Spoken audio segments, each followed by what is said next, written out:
सभी प्यारे साथियों को नमस्कार। अगर दोस्तों आप किसी भी कंपटीशन एग्ज़ाम की तैयारी करते हो, जैसे railway, SSC, police, Bihar police, A to Z, तो उसमें संविधान के पूरे अनुच्छेद के बारे में अवश्य क्वेश्चन आप सभी को देखने को मिला होगा। तो ऐसे में दोस्तों हम आज एक ही वीडियो में संपूर्ण आर्टिकल जो कि अनुच्छेद हैं उसको हम कंप्लीट करा देंगे। तो आप लोग सबसे पहले आप देख सकते हैं अनुच्छेद 1 है। यहाँ पर देख सकते हैं दोस्तों अनुच्छेद 1। अनुच्छेद 1 में दोस्तों क्या है, संघ का नाम है, उसके राज्य क्षेत्र हैं। ठीक। और दोस्तों बात करते हैं अनुच्छेद 2 में। तो अनुच्छेद 2 में दोस्तों नए राज्यों का प्रवेश स्थापना है। अब बाकी दोस्तों बात करते हैं अनुच्छेद 3 के बारे में। तो इसमें आपको राज्य का निर्माण तथा सीमाओं या नामों में परिवर्तन देखने को मिलता है। ठीक। अब बात करते हैं दोस्तों अनुच्छेद 4 के बारे में।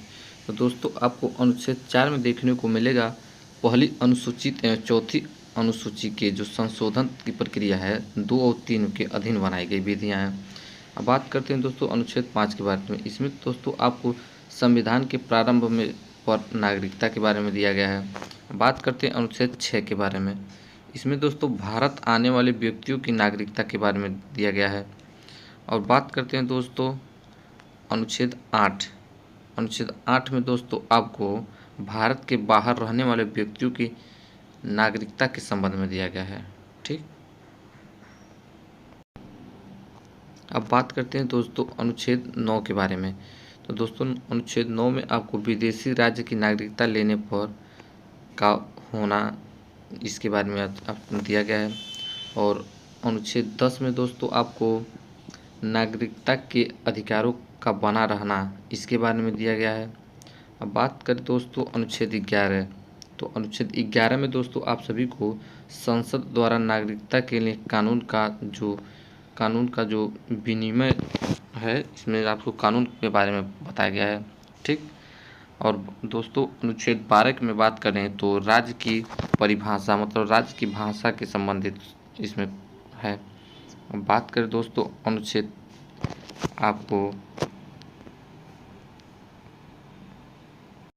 अनुच्छेद 13 में दोस्तों आप सभी को देखने को मिलेगा मूल अधिकारों को असंगत अल्पीकरण करने वाली विधियां, इसके बारे में है।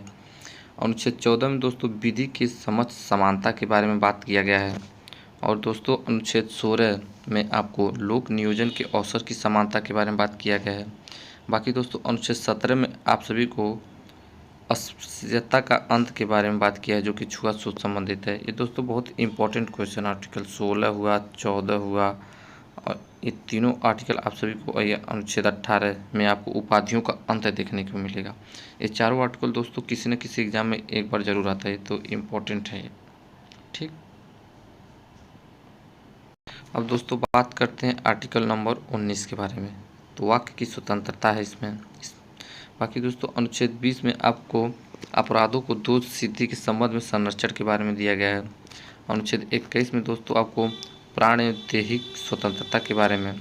बाकी अनुच्छेद 21 के क में दोस्तों 6 से 14 वर्ष बच्चों को शिक्षा का अधिकार दिया गया है। अनुच्छेद 22 में दोस्तों कुछ दशाओं में गिरफ्तारी के संरक्षण में है। और दोस्तों अनुच्छेद 23 में आपको मानव के दुर्व्यवहार एवं बाल आश्रम के बारे में दिया गया है। ठीक। और दोस्तों अनुच्छेद नंबर 24 के दोस्तों बात करें तो इसमें आपको कारखानों में बालक को नियोजन पे संबंधित दिया गया है कि 14 वर्ष से कम उम्र बच्चों को कारखाने पर रोक है। बाकी दोस्तों अनुच्छेद 25 में आपको धर्म का आचरण और प्रसार का स्वतंत्रता है। अनुच्छेद 26 में आपको धार्मिक कार्यों के प्रबंध की स्वतंत्रता दिया गया है। अनुच्छेद 29 में अल्पसंख्यक वर्गों के हितों का संरक्षण है। ये भी दोस्तों बहुत इम्पोर्टेंट क्वेश्चन है, और यहाँ पर आपको 24 से दोनों ही आर्टिकल बहुत ही इम्पोर्टेंट हैं। ठीक। अनुच्छेद नंबर 30 के दोस्तों बात करें तो इसमें आपको शिक्षा संस्थाओं की स्थापना और प्रशासन करने का अल्पसंख्यकों का वर्गों का अधिकार इसमें है। ठीक।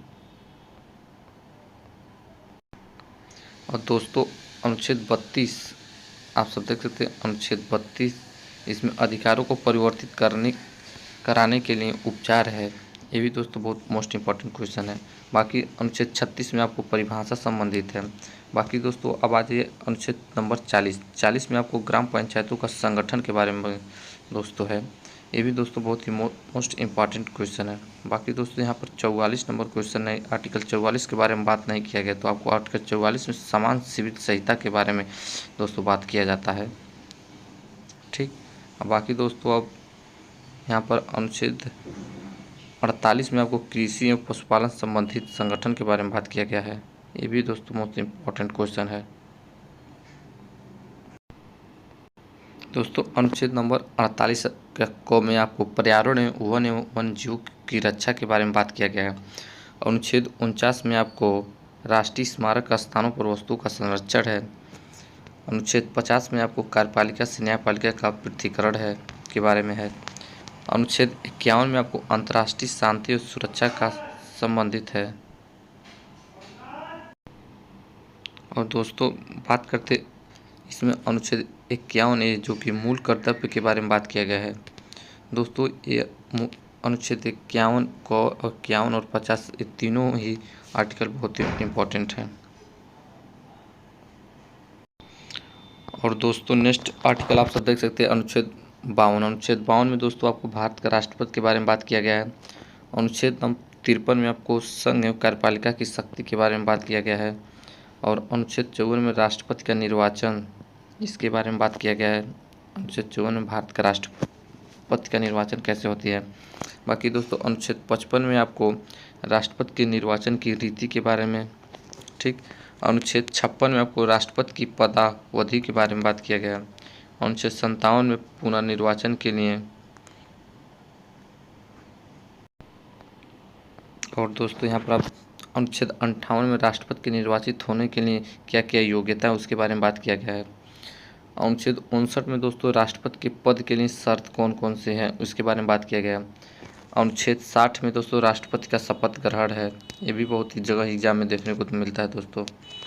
अनुच्छेद 61 में राष्ट्रपति पर महाभियोग चलाने की प्रक्रिया, ये भी दोस्तों मोस्ट इम्पॉर्टेंट क्वेश्चन है।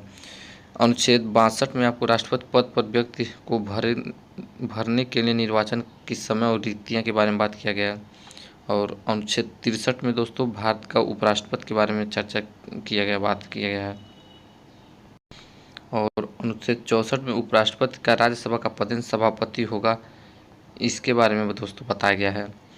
अनुच्छेद 66 में दोस्तों आपको उपराष्ट्रपति का निर्वाचन। अनुच्छेद 67 में उपराष्ट्रपति का पदावधि के बारे में बात किया गया है। अनुच्छेद 68 में दोस्तों उपराष्ट्रपति के पद के रिक्त पद को भरने के लिए इसके बारे में। बाकी अनुच्छेद 69 में दोस्तों उपराष्ट्रपति द्वारा शपथ ग्रहण के बारे में बात किया गया है। दोस्तों ये सारे आर्टिकल आप लोग एक बार दो बार वीडियो चलाकर देख लेंगे, आपको आर्टिकल सभी याद हो जाएंगे। बाकी दोस्तों हम बात करते हैं अनुच्छेद 70। अनुच्छेद 70 में दोस्तों आपको अन्य आकस्मिक शक्तियों के बारे में बात किया गया, राष्ट्रपति के कर्तव्यों के विभिन्न। अनुच्छेद 71 में दोस्तों राष्ट्रपति और उपराष्ट्रपति के निर्वाचन संबंधित विषय के बारे में बात किया गया है। अनुच्छेद 72 क्षमादान की शक्तियाँ दोस्तों राष्ट्रपति के बारे में। और दोस्तों अनुच्छेद 73 में संघ एवं कार्यपालिका की शक्तियों का विस्तार है।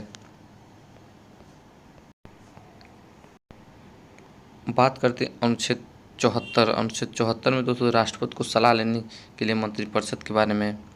अनुच्छेद 75 में दोस्तों मंत्रियों के बारे में उपबंध है। अनुच्छेद 76 में भारत का एक महान्यवादी होगा, इसके बारे में। अनुच्छेद 77 में दोस्तों भारत सरकार के कार्य का संचालन।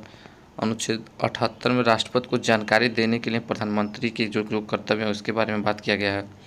और दोस्तों अनुच्छेद 79 में दोस्तों संसद का गठन के बारे में बात किया गया है। और 80 में राज्यसभा की गठन या संरचना के बारे में बात किया गया है। और दोस्तों अनुच्छेद 81 में लोकसभा का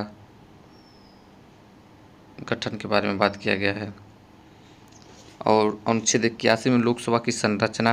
अनुच्छेद 83 में दोस्तों संसद की दोनों सदनों की अवधि के बारे में बात किया गया, कितना टाइम तक रहता है। और अनुच्छेद 84 में दोस्तों संसद की सदस्यता के लिए क्या क्या योग्यता है, इसके बारे में बात किया गया है। और दोस्तों अनुच्छेद 85 में संसद का सत्र और विघटन के बारे में लिखा गया है। और अनुच्छेद 87 में दोस्तों राष्ट्रपति का विशेष अभिभाषण के बारे में दोस्तों लिखा गया है। और अनुच्छेद 88 में दोस्तों सदन के बारे में मंत्रियों महान्यवादियों का अधिकार के बारे में। अनुच्छेद 79 में दोस्तों राज्यसभा का सभापति और उपसभापति के बारे में बात किया गया है। और दोस्तों अनुच्छेद 90 में उपसभापति का पद रिक्त होना या पद हटाए जाना ये लिखा गया है। और दोस्तों अनुच्छेद 91 में सभापति के कर्तव्यों का पालन एवं शक्ति के बारे में देखने को मिलेगा आपको। अनुच्छेद 92 में दोस्तों सभापति या उपसभापति को पद से हटाने का संकल्प विचारधारा इसके बारे में दोस्तों लिखा गया है। अनुच्छेद 93 में दोस्तों लोकसभा का अध्यक्ष और उपाध्यक्ष के बारे में है। और दोस्तों अनुच्छेद 94 में अध्यक्ष और उपाध्यक्ष का पद रिक्त होना इसके बारे में है। और अनुच्छेद 95 में दोस्तों अध्यक्ष के कर्तव्य और शक्तियों के बारे में है। ठीक। और दोस्तों बात करते हैं अनुच्छेद 96। इसमें दोस्तों आपको अध्यक्ष उपाध्यक्ष को पद से हटाने का संकल्प हो तब उसका पीठासीन को ना होना इसके बारे में है। अनुच्छेद 97 में दोस्तों सभापति उपसभापति तथा अध्यक्ष उपाध्यक्ष के वेतन और भत्ते के बारे में है। और अनुच्छेद 98 में संसद का सचिवालय के बारे में है। अनुच्छेद 99 में दोस्तों सदस्य द्वारा शपथ का परिधान है इसके बारे में है। और दोस्तों अनुच्छेद 100 में आपको संसाधनों में मतदान रिक्तियों के होते हुए सदनों के कार्य को शक्ति का गढ़पूर्ति के बारे में दोस्तों बात करते हैं। और अनुच्छेद 108 में दोस्तों आपको कुछ दशाओं में दोनों सदनों की संयुक्त बैठक बुलाया जाता है इसके बारे में दोस्तों बात किया जाता है। और अनुच्छेद 110 में धन विधेयक के बारे में दोस्तों बात किया गया है। तो दोस्तों आज हम 110 आर्टिकल तक आप सभी को बता चुके हैं। बाकी दोस्तों अगर वीडियो अच्छा लगा तो आप लोग लाइक कर लीजिए। बाकी दोस्तों कुछ दिन बाद आपको इसके आगे का सेकेंड पार्ट वीडियो में आप सभी को संपूर्ण आर्टिकल देखने को मिलेगा। तब तक के लिए दोस्तों आप लोग चैनल पर बने रहिए। 1 से 2 बार आप देखेंगे पूरे अनुच्छेद याद हो जाएंगे। बाकी दोस्तों धन्यवाद।